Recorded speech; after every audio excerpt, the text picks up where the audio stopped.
밤에 소변 때문에 자다가 깨는 경우 있으셨죠?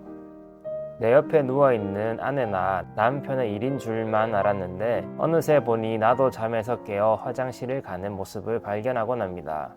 나이가 들수록 자주 일어나는 일인데 나이 탓만 하기에는 조금 억울하고 뭔가 이유라도 알면 좋겠지만 그 원인을 알 길도 막막하셨을 겁니다. 이번 영상에서는 밤에 소변 때문에 깨는 여러 유형을 한번 살펴보도록 하겠습니다. 전반부 영상과 후반부 영상으로 나눠서 올려드릴 텐데요. 이번에 올려드릴 전반부 영상은 8가지의 유형 중에 4가지 유형에 대해서 한번 살펴보도록 하겠습니다. 그러니 꼭 구독과 알림 설정 해주셔서 후반부 영상도 놓치는 일이 없게 하시고요. 꼭 봐주시길 바랍니다. 약사의 속마음 약속 김약사입니다. 방금 배경음악으로 나왔던 곡에 대해서 아시나요? 맞습니다. 바로 쇼팽의 녹턴이죠. 밤의 분위기를 나타내는 곡, 그리고 밤의 분위기를 연상시키는 그런 곡, 야상곡이라고 합니다. 이렇게 녹턴과 같이 편안한 밤을 보내면 참 좋을 텐데 밤에 소변을 보는 증상인 야간뇨가 Nocturia. 우리를 괴롭힙니다. 녹턴과 Nocturia. 똑같이 밤을 뜻하는 녹이 들어가 있죠. 이번 전반부 영상에서는 상대적으로 쉽게 생활 습관만 고쳐서 이 밤에 소변을 보는 증상을 줄일 수 있는 유형에 대해서 먼저 살펴보도록 하겠습니다. 나중에 올려드릴 후반부 영상은 조금 더 적극적인 관리가 필요한 유형이라고 보시면 되겠습니다. 첫 번째 유형부터 시작해 보도록 하겠습니다. 자, 첫 번째 유형은 자기 전에 과식을 한다든지 그리고 수분이 많은 음식을 먹는다든지 음료를 많이 섭취하는 경우입니다. 이 경우는 남녀노소를 가리지 않습니다. 어린아이들도 자기 전에 물을 많이 마시고 잔다든지 하면 드물긴 하지만 밤에 소변 때문에 깨는 경우가 발생하고요. 그리고 특히나 이 젊으신 분들 중에 밤늦게 야식을 많이 드시는 분들 있잖아요. 술을 섭취한다든지 그다음에 기름진 음식, 과하게 음식을 먹으신 분들도 이 밤에 깨서 소변을 보러 가는 경우가 있습니다. 어리다거나 젊어서 생기는 문제가 아니라 이 나이가 드신 분들도 똑같이 적용이 됩니다. 마찬가지로 밤늦게 뭘 드신다든지 특히나 커피를 주로 드시잖아요. 간식과 함께. 그렇게 되면 당연히 이제 이뇨작용이 활발해지기 때문에 밤에 자다가 깨서 소변을 보러 가는 경우가 많아지게 됩니다. 이렇게 예를 들면 좋을 것 같아요. 우리가 낮 동안에 그리고 아침에나 이렇게 식사를 하고 난 다음에 소변을 보러 간다든지 여러 가지 대사 활동을 통해서 생겨난 이 결과물들을 배출하기 위해서 이제 화장실을 가잖아요. 마찬가지입니다. 내가 밥을 먹고 야식을 먹고 바로 잠이 들게 되면 내 몸은 누워있고 눈은 감겨있고 잠을 자는 것 같으나 우리 몸속에서는 여러 가지 대사활동이 일어나게 됩니다. 쉬어야 하는 시기에도 불구하고 이렇게 대사활동이 일어나면 결과물들이 생기기 마련이고 그거를 우리 몸의 균형을 맞추기 위해서는 이 배출해야 되는 과정이 필요한데 그것 때문에 꼭 깨게 되죠. 그래서 이런 것 때문에 내가 밤에 자주 소변을 보러 가게 된다면 이 밤늦게 먹는 습관 그리고 저녁 시간에 과식하는 습관 이런 것들만 줄여도 정말 쉽게 개선이 될 수 있습니다. 특히나 소변을 보게 하는 이 카페인 음료의 섭취를 줄이고 밤늦게 먹는 수분의 양을 조절하기만 해도 훨씬 증상을 빨리 개선할 수 있습니다. 두 번째 유형은요, 소변 때문에 잠이 깨는 것이라고 오해하는 경우입니다. 사실은 내가 잠이 안 오는 건데 잠이 안 오는 것이 먼저인데 소변이 나의 잠을 깨우는 거라고 생각하는 경우입니다. 우리가 저녁에 어떤 이유로 잠에 일찍 들잖아요. 그래서 우리가 새벽 1~2시나 이렇게 한 번쯤 깨는 경우가 있을 겁니다. 그때 우리가 화장실을 가는 경우가 생길 텐데 이러한 경우처럼 깬 김에 소변이 마려우니 소변을 한번 보러 갈까? 이런 경우가 있는데 이런 것들은 이 소변의 장애, 이 배뇨의 장애라기보다는 이 수면 장애 치료가 더 먼저입니다. 내가 소변을 참을 수 없어서 깬 건지 아니면 깬 김에 소변을 보러 간 건지 이 느낌을 잘 구별하셔가지고 수면 장애를 먼저 치료해야 되는 경우인지 아니면 이 배뇨 장애를 먼저 치료해야 되는 경우인지를 잘 구별해 보시는 것이 좋습니다. 분명 느낌이 다르거든요. 어떤 느낌이 다르냐면 이 소변이 불편해서 이 배뇨 장애 때문에 생겨서 잠이 깨는 것은 참을 수가 없어요. 근데 잠이 깨서 소변을 보러 갈까 말까 이렇게 고민이 되고 참으려면 참을 수 있겠는데 하는 것은 배뇨 장애, 방광 장애 이런 것보다는 이 수면 장애를 먼저 의심해 보는 것이 좋을 것 같습니다. 그리고 이 세 번째 유형은 이 낮 동안에 이 소변이 불편한 것, 소변을 자주 보러 가는 것, 이런 증상이 이 밤까지 이어지는 경우입니다. 이게 드물긴 해요. 왜냐하면 이런 경우는 보통 환경의 영향을 많이 받거든요. 그래서 집에 돌아와서 그 스트레스를 받는 환경이라든지 이 직업적인 환경, 그리고 내가 오래 앉아야 되는 이런 환경들이 제거가 되면 자연스럽게 사라지긴 해요.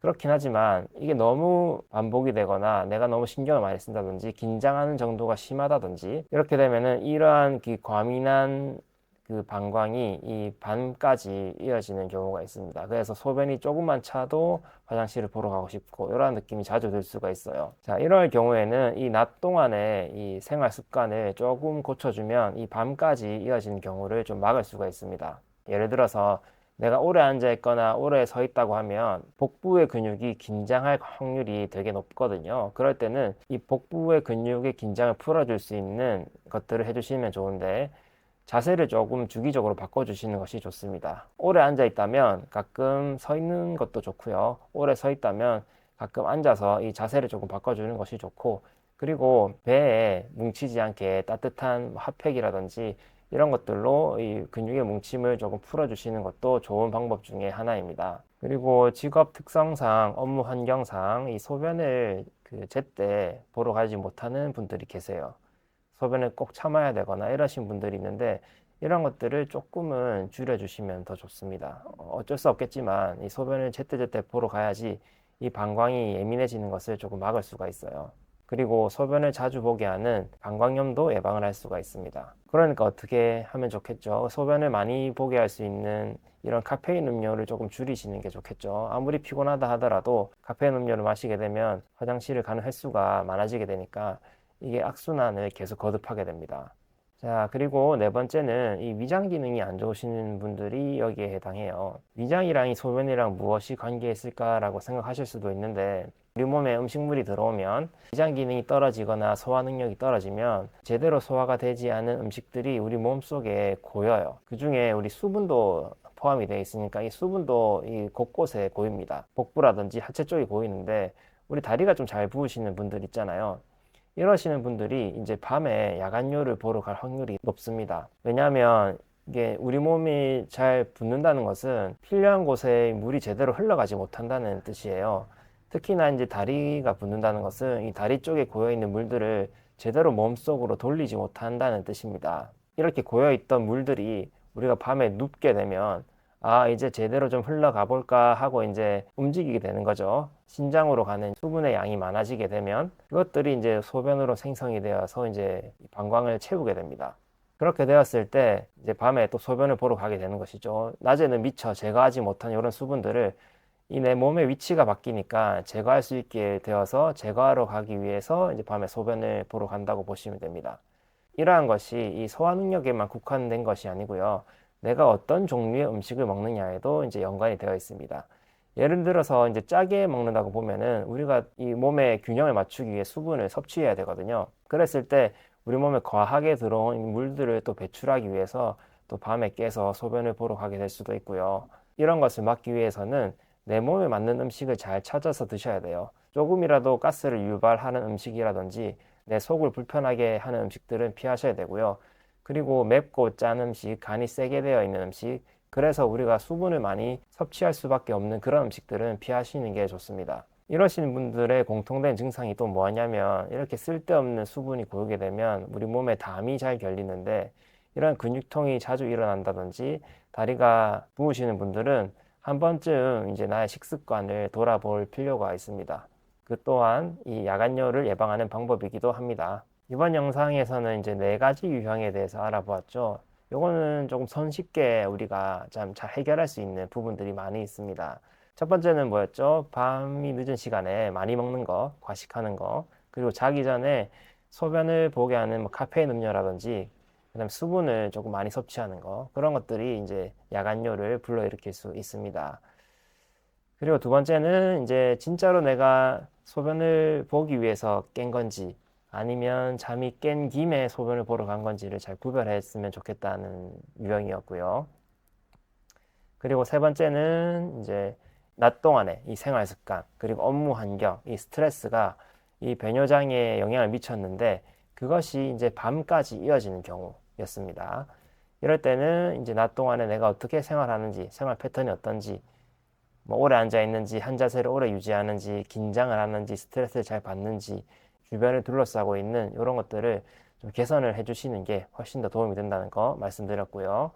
그리고 네 번째로는 우리가 위장 기능이 떨어지는 거, 소화 능력이 떨어지는 거, 이런 것들도 마찬가지로 밤에 깨서 소변을 보러 가게 만든다.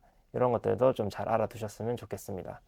특히나 다리 부으시는 분들은 꼭 유념을 해서 이 소화기, 장, 이런 것부터 먼저 관리를 신경 써주시면 자연스럽게 밤에 자다가 소변 보러 가는 일이 없으실 거고요. 아예 없어지진 않을 거예요. 이게 이제 나이가 들면서 오는 증상이기 때문에 아예 없어지진 않을 건데 이 깨는 횟수가 준다든지 훨씬 조금 더 편안한 밤을 보내지지 않을까 생각이 드네요. 다음 영상에서는 조금 더 본격적으로 관리가 필요하신 분들 4가지 또 유형에 대해서 한번 알아보도록 하겠습니다.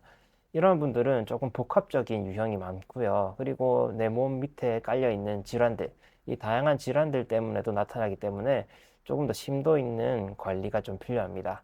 다음 영상 올릴 때까지 잘 지내시고요. 다음에 또 뵙겠습니다. 다음에 또 봐요. 약속.